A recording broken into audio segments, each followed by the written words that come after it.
Mwadzuka bwanji Malawi. Jana tukukwiya kwambiri. Iwe chakwera. Ndakuita nakangati. Iwe ndiwe chitsiru kwambiri.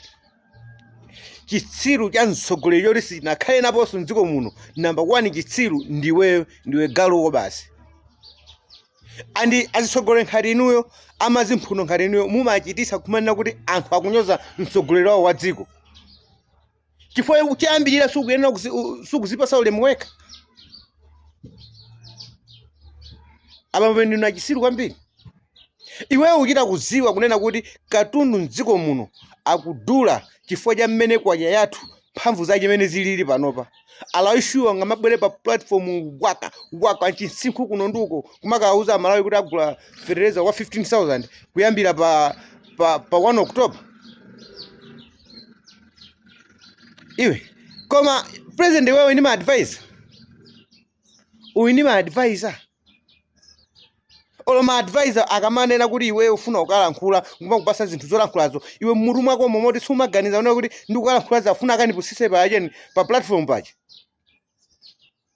Kodi kuzungulira mutu komwe muje mphusi zomwe zili mmutu mwa mkazi wakoja kapenaso zinalowaso mwa iwe mmutu mwako omwe.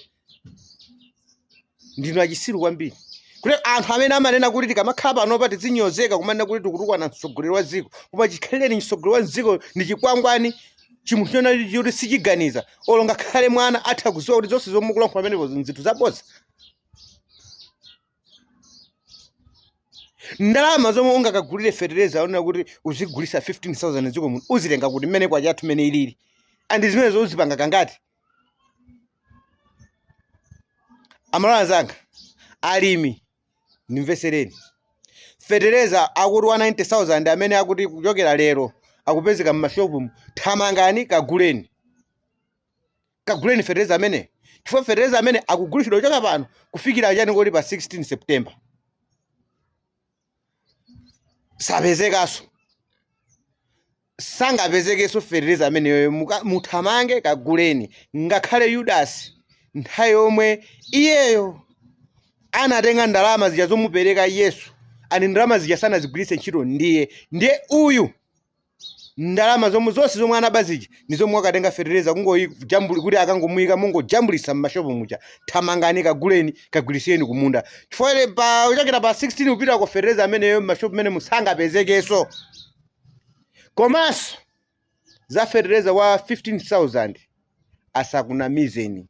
Kulibe ani fertilizer amene sangagulisidwe pa mtengo wa 15,000.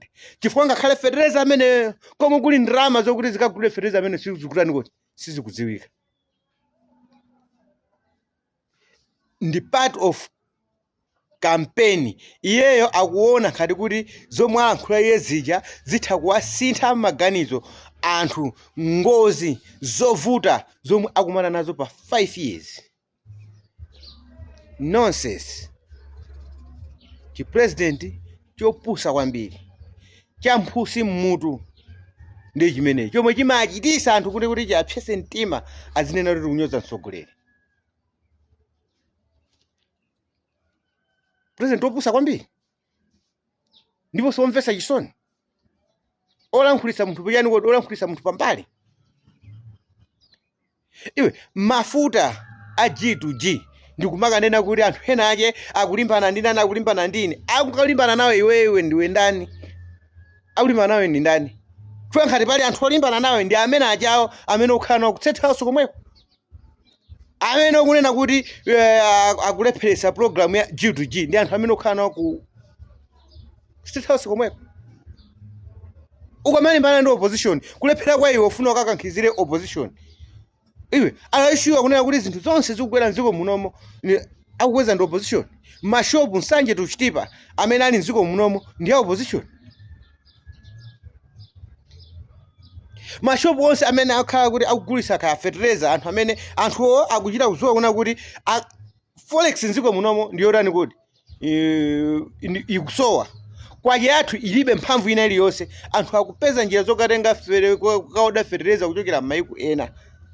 Alaishwa kuti kunoko angakamugulise mochika.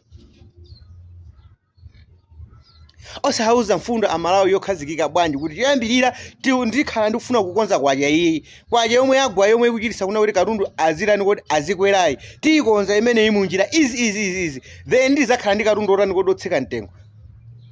Kodi ukuona ngati kuti amalawi kuti chomwe chikuchitisa kuti katundu azikwera sakuchiziwa? Ukamabwera amene kumauza kuti amalawi agula fertilizer wa 15,000 iweyo ufuna unduze kuti malawi kwaja tingayisonkhanise mwa mtundu wanji kuti tikagule fertilizer otsika mtengo. Alaishwa una kuti mdziko munomo dziko lino kuyenda bwinobwino titati tikuse ndalama malawi munomo kuti tikagule fertilizer uja abwere mdziko muno tizimugulisa 15,000 ni mmene kwaja yathu ilili panopa. Mankhwala nzipata apezekapo timasamu topusa timasamu tabodza ngakhale umabwera amene achakuima kuno nduko nkumalira. Kodi achina lachire mdziko muno achuluka ona ngati kuti ukalira pa ejeni pa platform amalawi amva chisoni ulachira obwera ndi kwa msogolera amene ndinu mbuzi kwambiri. Ndipo ngati pali msogolera omvetsa chisoni number 1 ndiye ndiweyo amene unali umakhala chinthu ndipo zulo muchazungokuonekeratu kuti unalibe chinthu china chilichonse chokuti ukalankhula amalawi zachita kuoneseratu olokalankhulidwe kako kuna kuti unalibe chinthu yomwe umapitirira amene pachapo kukalankhula amalawi. Chifukwa iyo zoti zomwe ungazindikire yoni zomwe malankhula amene pachapo nzamazi mphuno nchifukwa zomwe anthu omweko amene akuzungulirawo nchifukwa anatenga nkhanija ndi kuyitulusa una kuti chitsiru ichi chibwera madzulo panopa chifuna chidzalankhule zinthu zakuti chifukwa anabwereratu chifukwa maziwa zomwe ufuna kulankhulazo nzopanda nzeru. Chanji kumana kuti iye ndatenga machine vitopiko mu iye vitopiko mumba osakuza zomwe ufuna kulankhula zichazo nzinthu ngati mwina umafuna kupeza kuti mavoti amalawi ayo chikhulupiriro payo ayiyoseratu. Basi nkantima kuona kuti basi amene amapita ukayima panzire pachapo mamawa ndi anthu osaphunzira ndiye nkomangobwera nzinthu zonama zomwe kuti mwanamize. Nonse sichita manyazi chitani manyazi funa ndiweza ifete sitimawo patu chifukwa timaziwa chomwe tikulankhula ndi chilungapo andi chomwe tikulankhulacho nzinthu zomwe zikuyena kuti zachitike andi fertilizer 15,000 kulibe andi zimene zozo ngakhalenso iwenso pamene umayankhulapo umaziwa kuna kuti zomwe ndikufuna inezi ndikutani kuti ndikungonama chabe ndikungofuna ndipulumuke kanthawi akaka mwina mwache anthu andikhulupirira ndivotere kuti mwina mwache milandu ijayo yomwe ndapalamula ijayo anthu 9 amene nakapha kuchikangawacha iwe mizimu imene ijayo singatani kuti singakhale chete. China chilichonse chomwe ungalankhule apapa china chilichonse chomwe ungapange apa mizimu imene ijayo singavomere mizimu ya anthu osalakwa anthu mabanja awo amene ajawo akuvutika palibe chomwe chingayende. Olota kaya kuti kulira ukutuluka mamina pa platform kuti anthu akuone palibe kuti mwina anthu akukhulupirira kunena zinthu zotani kuti zinthu zozapa satana ndi satana sazasintha. Nkhondo yomwe anali nayo amalawi panopa pa 16 September ndi yolimbana ndi satana amene ali pa mpando amene akutchedwa Lazarus Chakwera kuti achoke satana amene pa mpando tiyikepo anthu olongosoka.